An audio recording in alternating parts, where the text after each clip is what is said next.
செல்லும் என்று கூறி நேற்று உத்தரவிட்டிருக்கிறது. பாப்பானுகளுக்கு அங்க உரிமை கிடையாது என்று கூறியிருக்கிறார்கள்.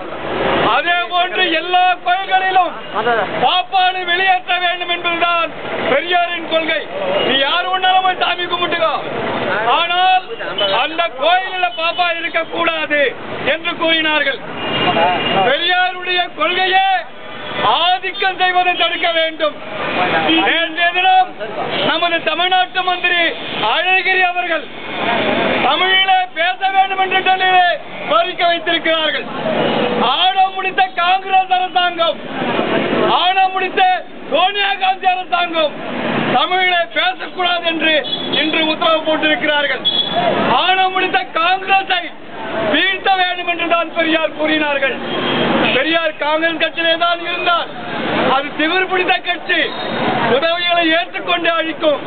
எனவே பெரியார் வழியிலே மீண்டும் மீண்டும் நாம் தமிழ்நாட்டிலே காங்கிரஸ் வருவது தடுத்தாக வேண்டும். நேற்றைய தினம் பெரியார் டேமிலே அதுக்கு அடுத்து இருக்கிற இடத்துல கேரளாவிலே அணை கட்டக்கூடாது என்று தமிழ்நாட்டு மக்கள் விவசாயிகள் போராடி வருகிறார்கள். பெரியார் டேமை மேலே உயர்த்தக்கூடாது என்று சுப்ரீம் கோர்ட் கூறியிருக்கிறது. ஆனால் கேரளாக்காரன் கம்யூனிஸ்ட் ஆட்சியாக இருக்கிற அந்த கேரளா அரசாங்கம் அங்கே உயர்த்தவில்லை, அதற்கு முன்னாடியே நாங்கள் அணை கட்டுக் கொள்கிறோம் என்று கோரிக்கை வைத்தார்கள். நேற்றைய தினம் மத்திய அரசாங்கம் மானங்கெட்ட காங்கிரஸ் அரசாங்கம் அனுமதி வழங்கியிருக்கிறது. நீ டேம் கட்டிக்கொள் என்று. அப்ப காஞ்சிபுரத்துல தமிழ்நாட்டுகளை காங்கிரஸ் எங்க போனார்கள்? அவர்கள் என்ன செய்து கொண்டிருக்கிறார்கள்? தமிழ்நாட்டுக்கு தண்ணி வரக்கூடாது என்று காங்கிரஸ் அரசாங்கம் அங்க இருக்கிற கம்யூனிஸ்ட் அரசாங்கத்திற்கு ஆதரவாக டேம் கட்டிக்கொள் என்று உத்தரவு போட்டிருக்கிறார்கள் நேற்று. எனவேதான் காங்கிரஸை வீழ்த்த வேண்டும் என்ற பெரியார் கொள்கையை தமிழ்நாட்டிலே அமல்படுத்த வேண்டும். அழகிரி கோரிக்கையை ஏற்றுக்கொள்ள வேண்டும். தமிழிலே பேசுவதற்கு அனுமதிக்க வேண்டும். ராகுல் காந்தி தமிழ்நாட்டிலே மிக அருமையாக சுற்றுப்படம் செய்து விட்டார்கள், பாராட்டுகிறோம், சென்று விட்டு போ.